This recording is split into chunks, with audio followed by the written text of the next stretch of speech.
coordina de modo pero claro con nuevos sistemas populares en los distintos periodistas de su tiempo. Esta cardenal, durante algún tiempo, también ha visto entregado al Ministerio Pastoral de la Virgen de Papa en Panamá, desempeñando finalmente una serie de múltiples actividades en la defensa doctrinal de la fe. Murió el 17 de septiembre de 1621. Esta manifestación se demoró mucho porque había una historia política contraria a él que no le dejaba conocer. Por eso la pontífice fue avanzar en el santo en 1930, director de la Iglesia en 1931. A continuación, empezamos las noticias de la Iglesia de la Diócesis de Pelín en Nicaragua y el mundo.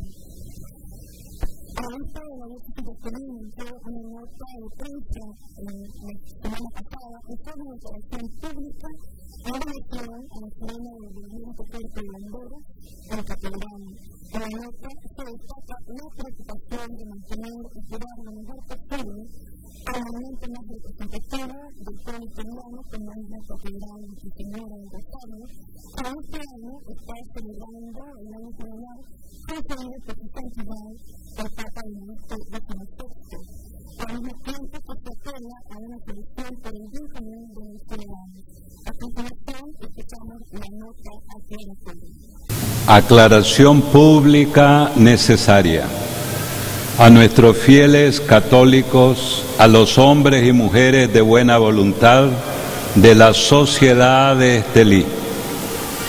Ante las constantes informaciones sobre una supuesta decisión de acallar la sirena que está sobre el capitel de la Catedral de Estelí y que ha ocasionado opiniones contrariadas y adversas, la Iglesia atenta a la palabra de Dios que nos dice: no te dejes vencer por el mal, vence el mal a fuerza de bien.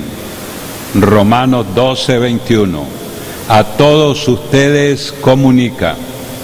Nuestra hermosa Catedral de Estelí constituye una joya invalorable del patrimonio religioso, histórico y cultural de la sociedad esteliana.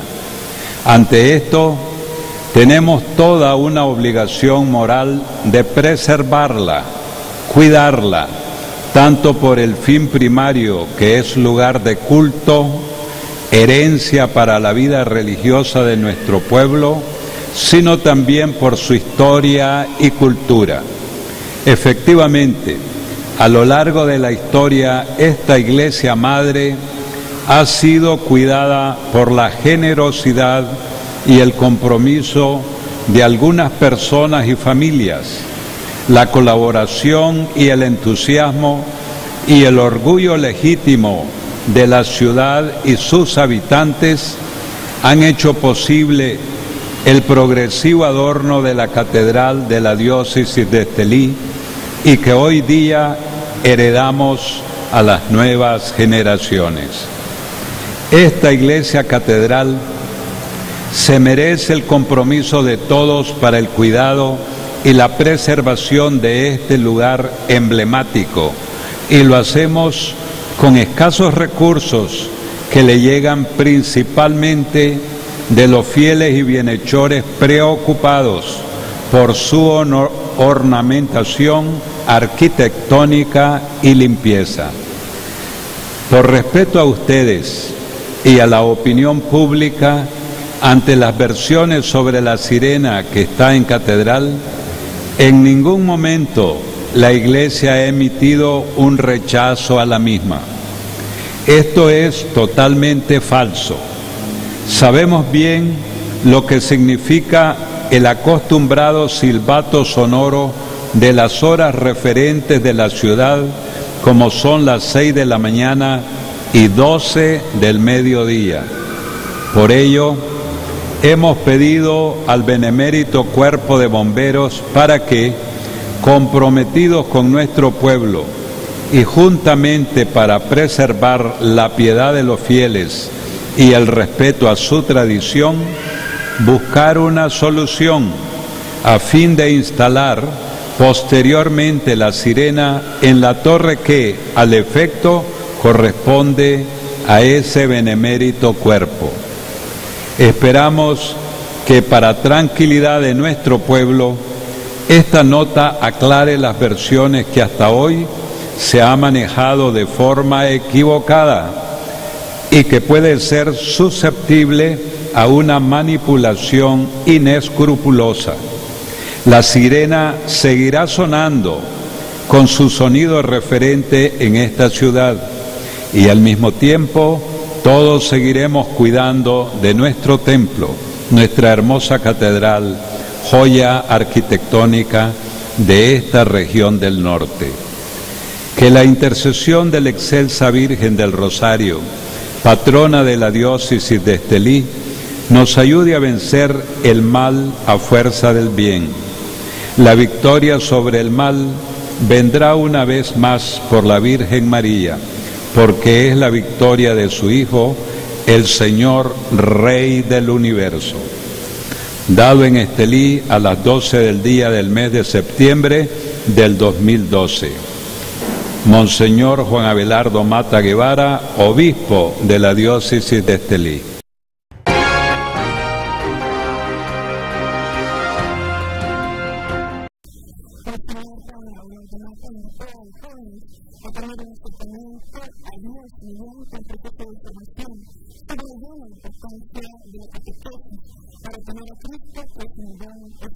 Mismas catequesis o los elementos de la catequesis que conforman las diversas etapas de la formación del niño, del joven, también debe ser incluida, como también en la catequesis permanente, los documentos que se colocan para las pequeñas comunidades en esta gradualidad y permanencia de ir conociendo el rostro de Cristo, pero no el rostro de Cristo ajeno a nuestra realidad, sino como en su momento lo reflexionó el Concilio Vaticano II y que ha sido a lo largo de estos 50 años también actualizado, profundizado a través de los sínodos ordinarios que se han venido celebrando a lo largo de estos 50 años de parte de nuestra Iglesia.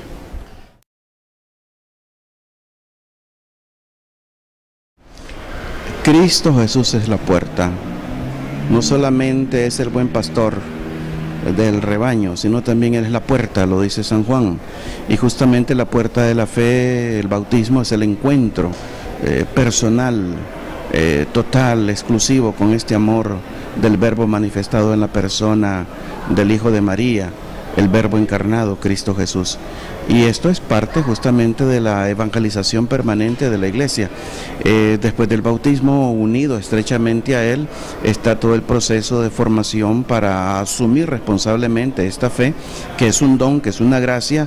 No lo pedimos nosotros individualmente, sino una comunidad manifestada a través de la voluntad de nuestros padres, que pidieron para nosotros este don al haberlo descubierto ellos, así como la vida. ¿Quién de nosotros se nos pidió permiso para traernos a este mundo?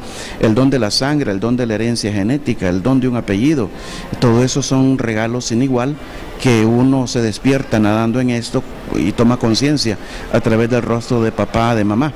Así lo mismo la fe. La fe es un don sin igual que nosotros estamos llamados a acoger, y este proceso de acogida se marca con la primera comunión y en modo especial con la confirmación.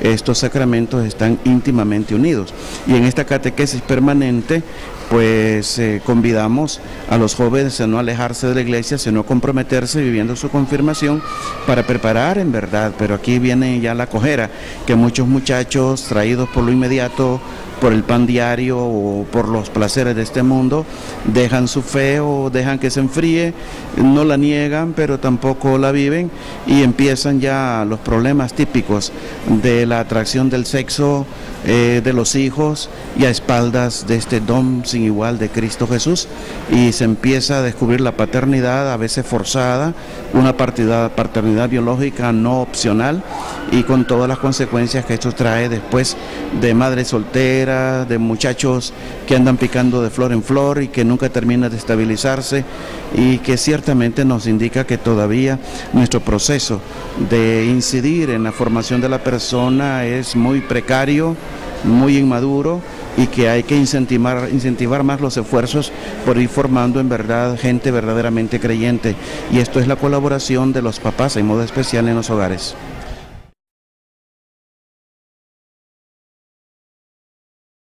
Es parte justamente del proceso evangelizador. El evangelio es evangelio de vida, no de muerte. Y Cristo Jesús no es un ser que está perdido en las nubes, en su eternidad, en su aceidad, sino que Él está en medio de nosotros, está en nuestro corazón y nosotros en Él. De aquí la importancia de tratar de vivir sus enseñanzas, hacerlas carne de nuestra carne y vida de nuestra vida, para que estas enseñanzas empiecen como levadura a transformar el mundo, transformando el corazón de cada individuo. Porque la renovación de los pueblos viene de cada uno de los miembros de ese pueblo.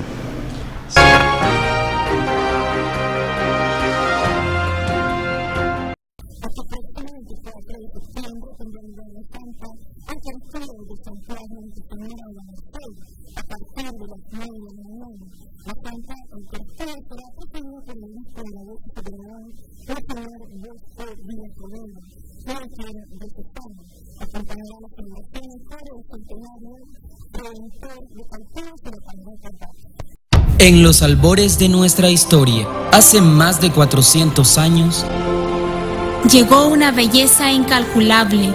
Tú nos cautivaste, Redentora de cautivos. A tus pies, miles de generaciones celebran hoy una centuria de amor. Monseñor Simeón Pereira y Castellón te proclama excelsa patrona de León. Manifestación de fe única en toda Nicaragua. Miles se dan cita para admirarte, venerarte y ensalzarte. Toda una ciudad se paraliza ante tu elegante paso. 17 de julio. León Santiago de los Caballeros te invita a celebrar a su madre más amada, Nuestra Señora de la Merced.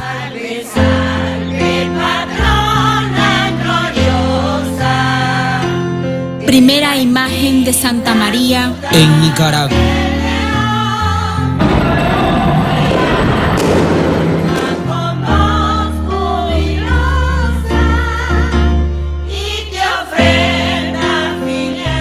...2012... Centenario del patronazgo de Nuestra Señora de la Merced.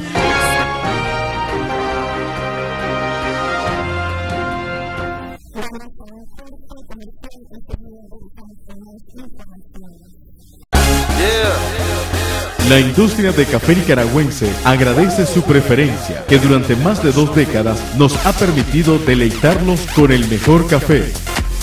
Yo le pido a todos los nicaragüenses y a la ciudad de Estelí que consumamos nuestro café Oro Verde nicaragüense, porque es el mejor café que estamos consumiendo. Y llegamos al fin de nuestra exitosa promoción. Café Nicaragüense premia su fidelidad al instante. Claro que es una promoción muy buena porque nos ayuda a todos.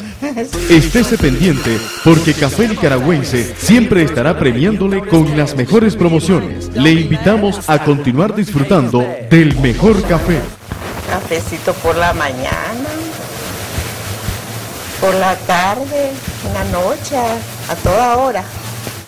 Café Nicaragüense. Sabroso.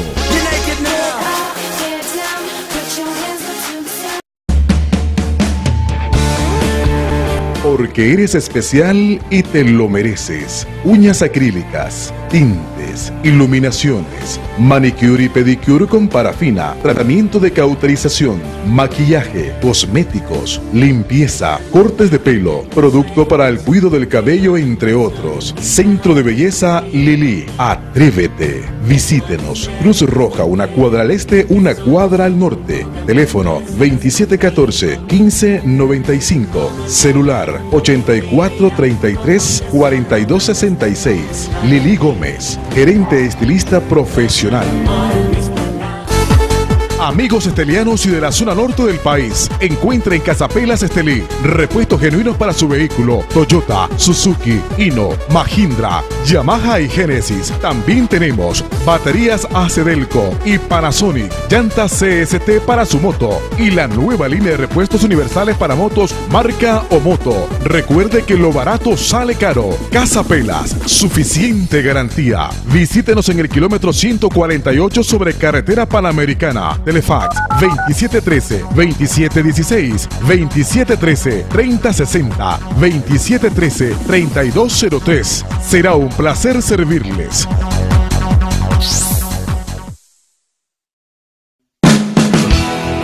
Fuimos y seguimos siendo los primeros. Distribuidora Plastinic, por más de 20 años siendo distribuidores de plásticos, bolsas para todo uso, plástico negro y de colores, artículos plásticos para el hogar, cristalería, artículos para piñatas, entre otros. Visítenos. Estamos ubicados de donde fue Enitel Central, una cuadra al este, Estelí, Nicaragua. Teléfono 2713-4312. Servicio a domicilio por mayor. Doraldina Pastora e Hilario Obregón, propietarios.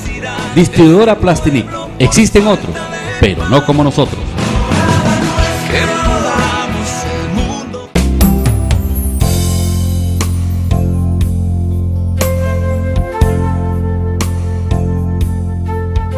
Cuando yo esté viejo, cuando ya no sea el mismo, entiéndeme, compréndeme, ayúdame. Cuando yo esté viejo, cuando derrame comida sobre mi camisa y ya no pueda ni atarme los zapatos, recuerda las horas que pasé enseñándote a valerte por ti mismo. Si cuando platico contigo repito las mismas historias que hasta sabes cómo terminan, recuerda que cuando eras pequeño te contaba lo mismo para que tú te durmieras y cerraras esos ojitos. Cuando llegue a viejo, dame todo lo que puedas. Mañana tú llegarás a mi edad y entonces te tratarán a ti como me trates a mí ahora.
El CELAM, en su asamblea electiva de mayo del 2011, nos dejó la propuesta de que realizáramos un taller en donde se encontraran los padres sinodales de este próximo sínodo convocado por Su Santidad Benedicto XVI en octubre próximo, sobre la nueva evangelización para la transmisión de la fe.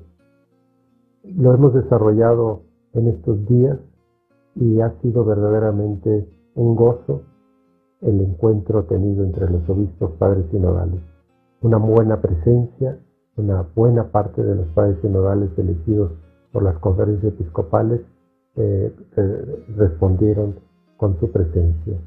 Este taller tuvo una característica muy especial. Tuvimos con nosotros al secretario del sínodo, es decir, al obispo que el Papa le ha encomendado dar seguimiento en su preparación, realización y después en los trabajos post-sinodales, y él es la máxima autoridad en lo que toca a la realización de los sínodos. Por ello, nos dio mucho gusto a todos que haya aceptado venir a Bogotá y compartir con nosotros la historia y la metodología y la importancia de este sínodo en su temática, su Instrumentum Laboris. Con ello agradezco y expresamente esa presencia de Monseñor Nicola Eterovic, quien es el secretario general del sínodo. Su presencia nos hizo captar mejor la importancia no solo de los sínodos ocurridos en la historia de la Iglesia postmoderna, es decir, después del concilio, cuando se ha recuperado esta figura dentro de la vida de la Iglesia, sino también nos ha ayudado a ubicar este sínodo próximo en su temática, escuchándolo a él, la forma como se llegó al Instrumentum Laboris, su contenido actual y lo que se espera del sínodo. También nos ayudó a entender mejor nuestra participación, la metodología que se va a desarrollar, la manera como vamos a intervenir, la forma como tenemos que organizar nuestra elaboración de intervenciones y, sobre todo, el saber que estamos en una dimensión que la Iglesia Universal nos ayudó al abrirnos en la relación entre nosotros de nuestros países hacia todo el continente, preparándonos así para abrirnos del continente a los otros 4 continentes. Ya fue un ejercicio prácticamente presinodal muy importante.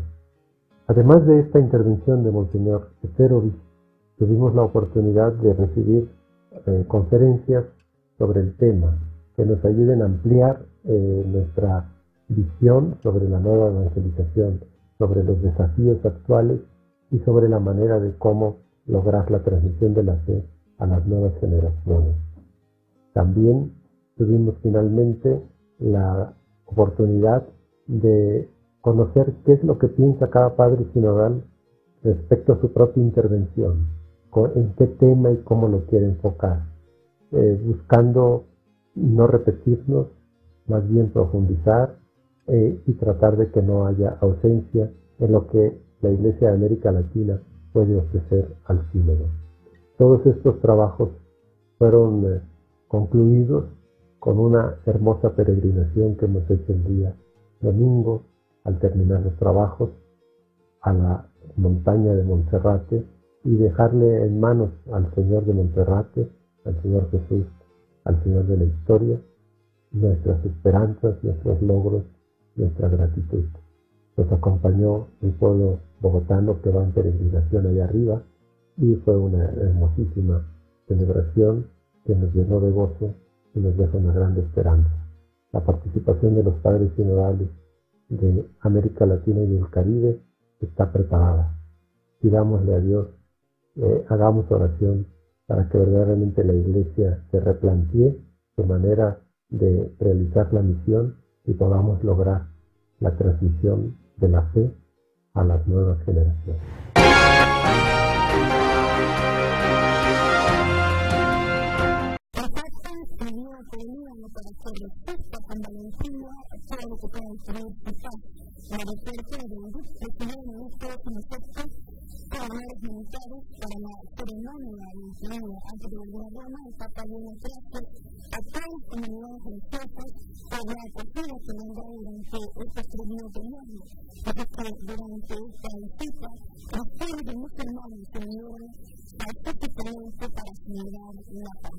La exhortación apostólica de Ecclesia in Oriente Medio, que el Papa ha firmado en el Líbano, es un documento clave para los cristianos de esa zona del mundo. Afronta temas como la situación de la mujer en esos países, el laicismo y el extremismo religioso. El documento está dividido en 3 partes. En la primera se aportan claves para la convivencia pacífica y el respeto y la defensa de la diversidad cultural y religiosa. Benedicto XVI defiende el respeto a la diversidad de ritos y de costumbres, una riqueza que procede de los primeros cristianos. A la vez, impulsa el diálogo para que las diferentes confesiones, con una misma voz, se pronuncien sobre cuestiones morales fundamentales como la familia, la sexualidad, la bioética o la paz. También en esta parte el Papa alerta del laicismo que pretende excluir toda manifestación de religiosidad y defiende la sana laicidad, que distingue entre el poder civil y la autoridad religiosa, protegiendo así a los pueblos de los fundamentalismos religiosos. Además, Benedicto XVI pide a los patriarcas de las iglesias orientales que atiendan a los emigrantes cristianos asiáticos, africanos e indios que por su trabajo se encuentran en la zona. En la segunda parte el Papa se dirige a las personas y da recomendaciones para revitalizar la fe. Dedica un amplio espacio a la familia y realiza una fuerte defensa de los derechos de la mujer, que debe ser tratada con igualdad ante la ley. También en este apartado recomienda a los jóvenes y niños no tener miedo ni vergüenza al manifestarse como cristianos. A la vez, solicita que sean respetuosos con los judíos y los musulmanes y que no se dejen seducir por el materialismo. En la tercera parte, el Papa se refiere a la palabra de Dios. Habla de Oriente Medio como lugar bíblico que sirve de encuentro con Dios a los peregrinos. Propone hacer un esfuerzo para dar a conocer la Biblia en los medios de comunicación, celebrar un año bíblico en las diferentes zonas o una semana especial sobre la Biblia. Solicita la libertad para poder acudir a los lugares santos. De la misma forma, pide a las diferentes iglesias presentes en Oriente Medio un esfuerzo ecuménico para poder reconocer el bautismo, la confesión y la unción de enfermos y facilitar así la atención de los cristianos que acuden a esa zona. Benedicto XVI concluye el documento alentando a los cristianos de Oriente Medio a ser fuertes ante las dificultades y elogiando la riqueza de la diversidad de culto que procede de las primeras generaciones de cristianos.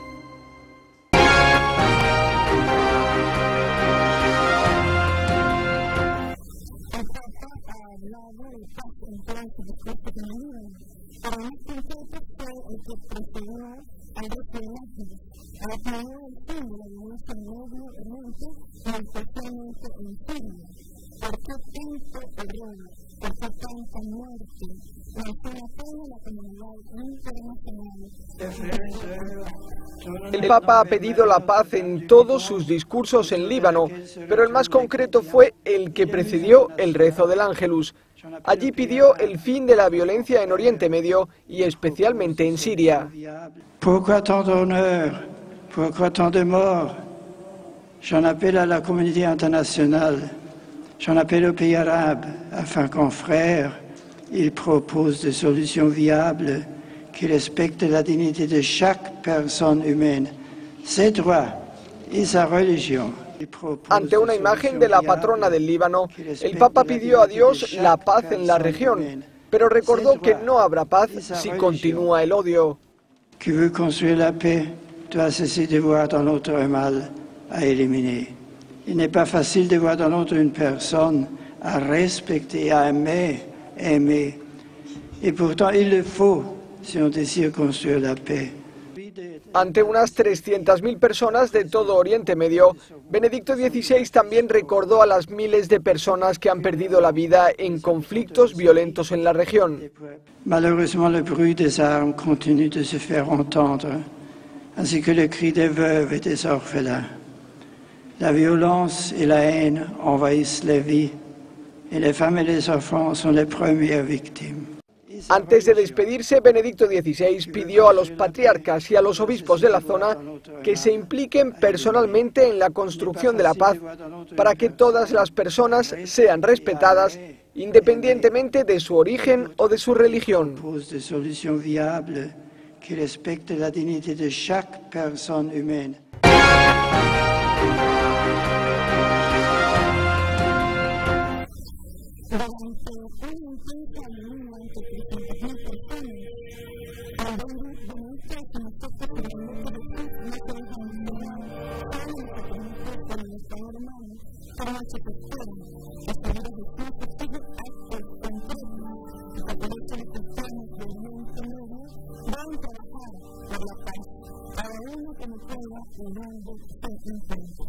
Chers frères et sœurs,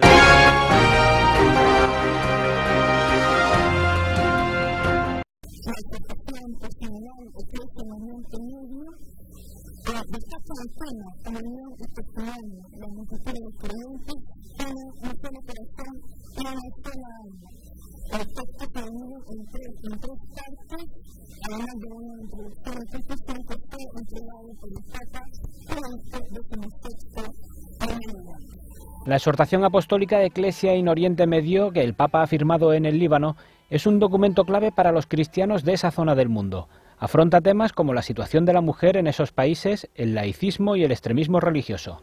El documento está dividido en 3 partes. En la primera se aportan claves para la convivencia pacífica y el respeto y la defensa de la diversidad cultural y religiosa. Benedicto XVI defiende el respeto a la diversidad de ritos y de costumbres, una riqueza que procede de los primeros cristianos. A la vez, impulsa el diálogo para que las diferentes confesiones, con una misma voz, se pronuncien sobre cuestiones morales fundamentales como la familia, la sexualidad, la bioética o la paz. También en esta parte el Papa alerta del laicismo que pretende excluir toda manifestación de religiosidad y defiende la sana laicidad, que distingue entre el poder civil y la autoridad religiosa, protegiendo así a los pueblos de los fundamentalismos religiosos. Además, Benedicto XVI pide a los patriarcas de las iglesias orientales que atiendan a los emigrantes cristianos asiáticos, africanos e indios que por su trabajo se encuentran en la zona. En la segunda parte el Papa se dirige a las personas y da recomendaciones para revitalizar la fe. Dedica un amplio espacio a la familia y realiza una fuerte defensa de los derechos de la mujer que debe ser tratada con igualdad ante la ley. También en este apartado recomienda a los jóvenes y niños no tener miedo ni vergüenza al manifestarse como cristianos. A la vez, solicita que sean respetuosos con los judíos y los musulmanes y que no se dejen seducir por el materialismo. En la tercera parte, el Papa se refiere a la palabra de Dios. Habla de Oriente Medio como lugar bíblico que sirve de encuentro con Dios a los peregrinos. Propone hacer un esfuerzo para dar a conocer la Biblia en los medios de comunicación, celebrar un año bíblico en las diferentes zonas o una semana especial sobre la Biblia. Solicita la libertad para poder acudir a los lugares santos. De la misma forma, pide a las diferentes iglesias presentes en Oriente Medio un esfuerzo ecuménico para poder reconocer el bautismo, la confesión y la unción de enfermos y facilitar así la atención de los cristianos que acuden a esa zona. Benedicto XVI concluye el documento alentando a los cristianos de Oriente Medio a ser fuertes ante las dificultades y elogiando la riqueza de la diversidad de culto que procede de las primeras generaciones de cristianos.